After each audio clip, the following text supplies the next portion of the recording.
doing the best I can. When I tell my daughter, like, you know, I do everything. Anything she want, I do. Like, you know what I'm saying? Just because I know I didn't have it like that. Yeah. I didn't have it. She call me right now, Daddy, I need some Robux. I'm gonna send it to her. Let me tell a story about my daddy through my eyes. He loved me from the moment he saw me, ain't no surprise. Daddy, my provider, protector, you know the vibe. His reputation speak for itself, you know he slide.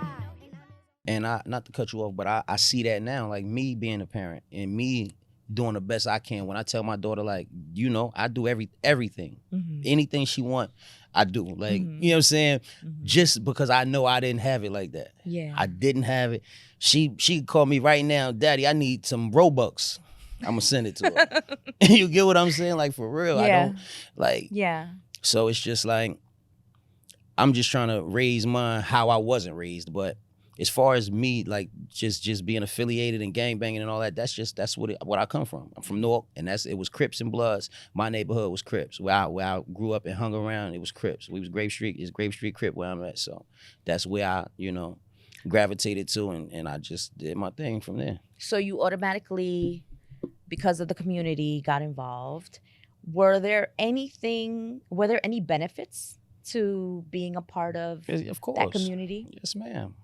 Of course. It's gang, like a lot of people think being gang affiliated is straight violence and all of that. It's not, you know what I'm saying? It's actually, a gang is an organization. You get what I'm saying? Like, and you know what I'm saying? Brotherhood. It's a brotherhood. You get what I'm saying? It's like a fraternity. Like, people don't realize fraternities, those are legal, right? It's a gang, being a gang member ain't illegal. It's not illegal to be affiliated in anything. Exactly. But it's what you do.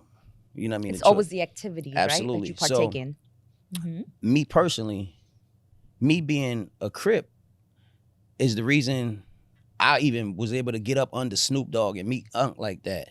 You get what I'm saying? Me being a Crip is the reason I was able to do a lot of things, like, with Crips that's, you know, A-listers, or, you know what I'm saying, just period. Just the association. Just being associated. You Got get it. what I'm saying? When I'm in other towns, just the association. You get what I'm saying? Is, you know? So. And then when we think about, like, now, do you feel like being a part of that has changed? Like, is it the same? Is it different? I feel like people are united now, and they're a little bit more focused, less violence, more focused, more money oriented, right? Absolutely. I mean, times is changing, right? And everything really, again, we getting older. Like, you know what I'm saying? I'm an 80s baby. I'll be 38 next month on 16th. So, you get what I'm saying? Like, again, this was 13, 14, 15, 16, 17. By the time I got famous at 17 when I went on 106 in Park. Because, again, I'm a freshman in college, and 80 million people watch this every Friday. So I'm winning every week. I'm the man at school. But as I get older, I'm starting to realize I'm not outside as much. So I'm not in the activities in the hood as much. And that's what I feel like when you grow out of it. Because as a child or teenager, whatever like that, you kind of force yourself to be around it. Yeah. I didn't have to go outside every day. Yeah. You get what I'm saying? But it probably was fun, enticing. You get what I'm saying? It was where all your friends were. My mother at work, Pops, wherever he at, I'm gonna go outside. Y'all ain't home, like, I'm gonna go outside. And me being outside ain't Pleasantville in Newark. You get what I'm saying? Outside is outside. Stolen cars, we on the block and just chilling. We might be rolling dice. Somebody pull up and hop out trying to rob us. Like, that's just being outside. Those are the risks you take being outside every day.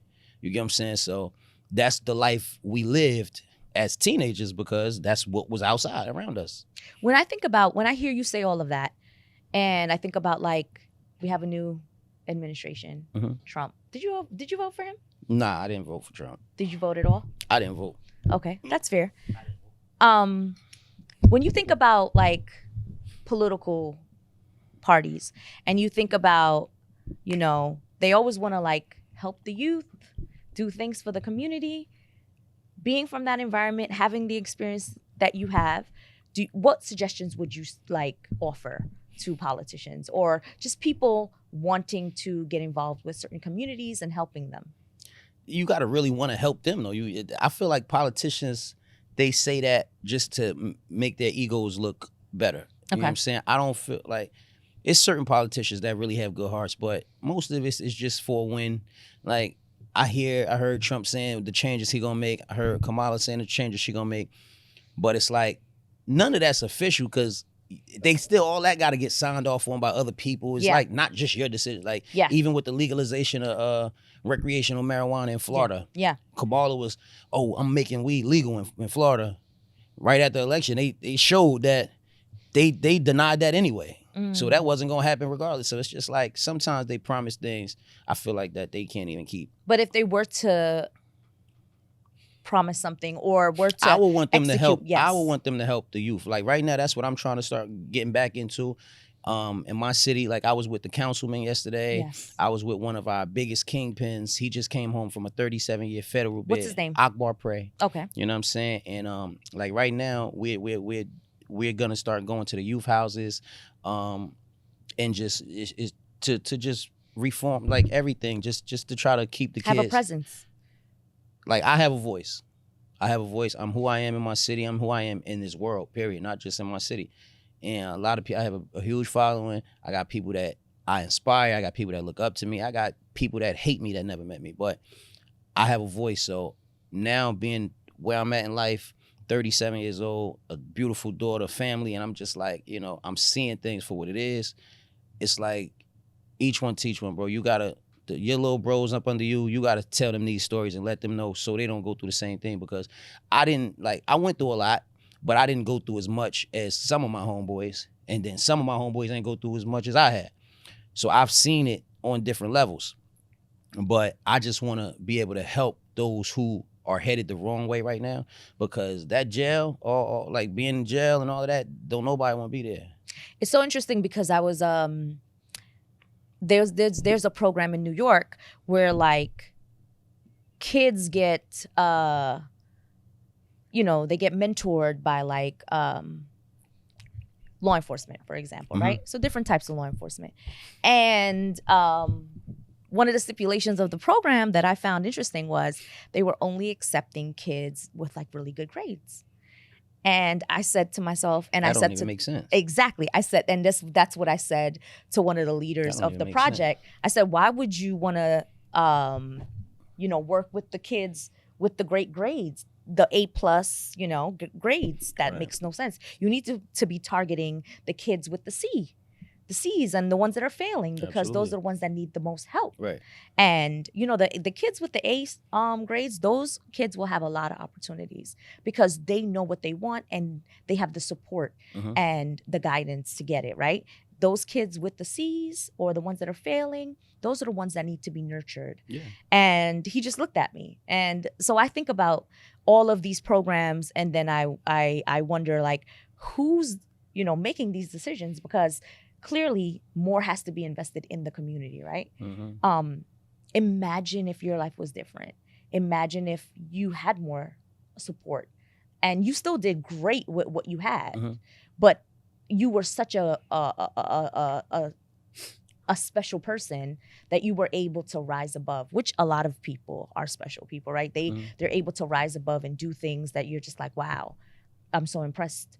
Especially in like the hip hop community, right? And in rap culture, like so many people, you listen to their stories and you're like, wow, how did you survive all that?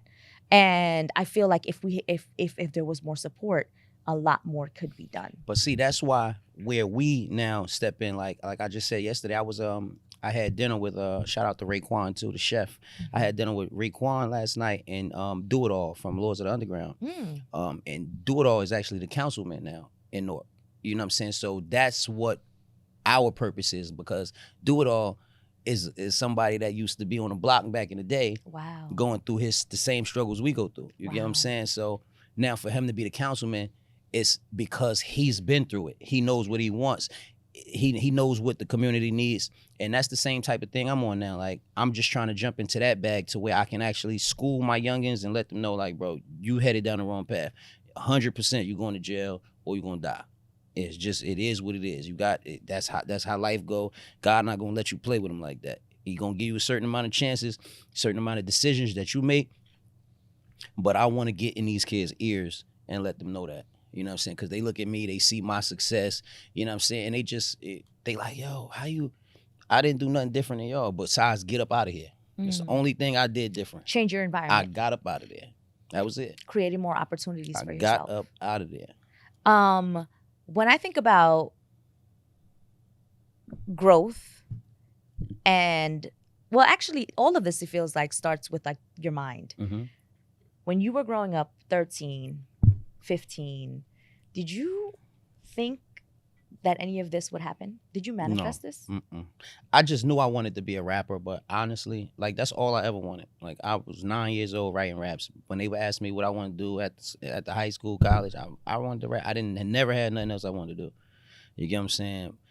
Do you feel like you manifested any of this? Do you feel like there's periods in your life where you thought about it and it just like, it found a way to happen? Oh yeah, not at 13. I wasn't thinking about it. At 13, I was really outside. Mm-hmm. Like, I wasn't thinking about nothing. What age do you feel like you started thinking of things and you started making it a reality? I would say about 23 years old when I left New Jersey. I left in 2010. I believe I was 23. I don't know.